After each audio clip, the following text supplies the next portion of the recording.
Spoiler warning for Thunderbolts ***. The year 2022. Michael, a hater. Kevin Feige announces Thunderbolts at San Diego Comic-Con to a resounding whatever. I was a day one hater to this movie. I did not give a shit about it, and with the release of actually good Suicide Squad in 2021, the villain team-up movie hole in my life was already filled. Now, a couple years later, the movie is out, and I actually thought it was pretty good. However, I do think some of y'all are getting a little bit ahead of yourself with just how good the movie is. It is good, but people are so clearly starved of good MCU that they're hailing Thunderbolts as one of the best comic book movies ever. I think that's a reach. To me, this is the minimum level of quality that Marvel should be putting into all of their movies. Actual real sets, practical effects, actual color grading, and most of all, it actually has something to say. I've mentioned a few times recently how important I think it is for superhero movies to actually say something about life or humanity or the human condition or yada yada whatever. It doesn't mean it needs to be hard-hitting political satire, just that it has a reason to exist as a movie. A lot of the previous MCU projects do not really feel like they had a strong desire to tell that story. There are exceptions, of course, but mostly they feel like they were made because, hey, we haven't done a Doctor Strange sequel yet, or hey, this Moon Knight guy is just sitting on the back burner. This, on the other hand, despite what I thought it was going to be, indicates that someone actually had an idea and a story for specifically these characters. The number one thing that kept me from getting too excited for this movie was the lineup of the Thunderbolts. From US Agent to Yelena to Taskmaster, I thought this lineup was extremely dull. Everyone is a super soldier or a widow. The only one with an interesting power was Ghost. And to an extent, I do still think that to be true. I am personally of the belief that no Marvel team feels complete without a big guy. Fantastic Four have the Thing, the Avengers have the Hulk, Colossus on the X-Men, Groot with the Guardians. It always just feels right. And not having someone like Abomination or Man-Thing or Red Hulk, but on this team feels like a missed opportunity. The director even said he wanted Man-Thing on the team originally, so I don't think it was completely intentional to have such a bland team. But that said, they did manage to make this kind of boring team work for the story.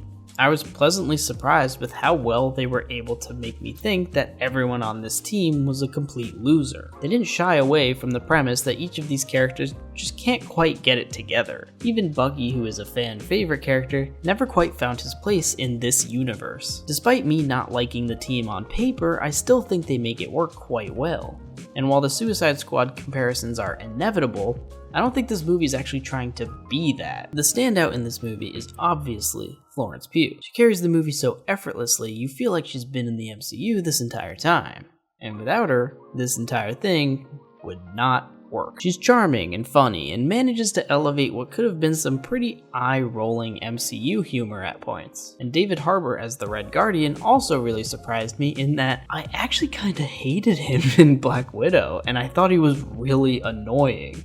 But here, he's actually used very appropriately, and one of the more emotional sequences in the film kinda hinges on him, and he pulls it off. Another standout was John Walker, who I will admit to being a little annoyed that they literally never call him US Agent. But besides that, I always quite liked that character and that casting, but they kinda fumbled what they were doing with him in the last appearance, but now, he's a character I'm really excited to see some more of going forward. Aside from those three though, I was kind of underwhelmed with the other people rounding out our team. Bucky was kind of advertised as the co-lead of this, but I don't really feel like he did much of anything. As the only person who was ever an Avenger, they could have used him a lot more effectively. It's not that he's not important to the story, but I kept forgetting about him. Similarly, Ghost surprised me a lot in the first half and I enjoyed her being around, but in the second half, she kinda stops feeling very relevant. She starts the movie as kinda part of a trio with US Agent and Yelena, but by the end feels like the 5th or 6th most important character in the movie. Yelena and John Walker get these weird visions caused by the Void that let us know a little bit more about them.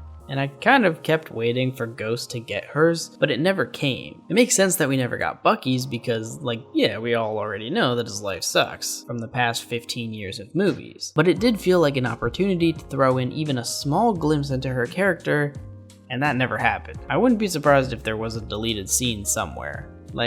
I'm pretty sure Ghost is chronically ill and in constant pain. It seems like that maybe could have been brought up at some point. And then there's Taskmaster. We all knew she was dying, considering she was barely in any of the marketing, and she didn't get a chair in the Doomsday reveal, but this is fucking ridiculous. I think she literally had one line, and they barely mentioned her ever again. I wasn't one of those people who was mad that they gender swapped her because I'm an adult and I have a job, so I always hoped that they would maybe add some depth to her and make a good version of the character eventually. But I guess that's off the table.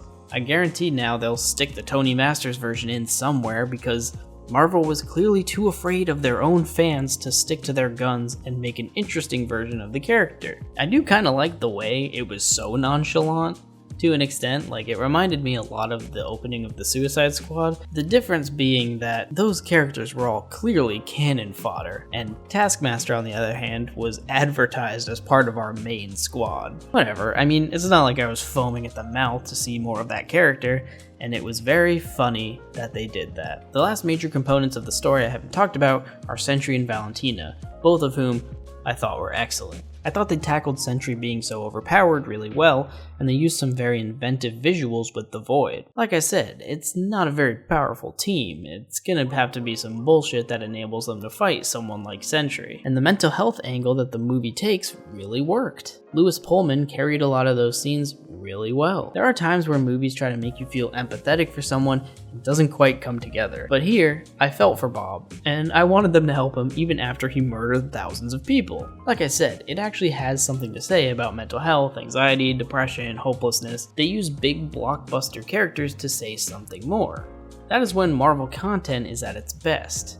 When they remember that it doesn't matter how many Red Hulks you throw in, if there's nothing to latch onto. Thunderbolts, asterisk, is not exactly the Batman or Spider-Man 2 or even the Avengers, but it is the type of movie that made the MCU a force to be reckoned with. Good movies about people that, for all purposes, no one should give a shit about. The Winter Soldier doesn't work because it has cameos and lore and aura. It worked because they used Steve Rogers to tell a story that was worth telling. You can look past wonky CGI and jokes that don't land if the movie makes you care, and Thunderbolts did. So is the MCU so back? I don't know, maybe. Maybe Fantastic Four is a disaster. Maybe Avengers Doomsday will leave me again longing for that 2018 feeling. It doesn't really matter. Even if Fantastic Four is a swing and a miss, maybe they'll at least have gone for something interesting.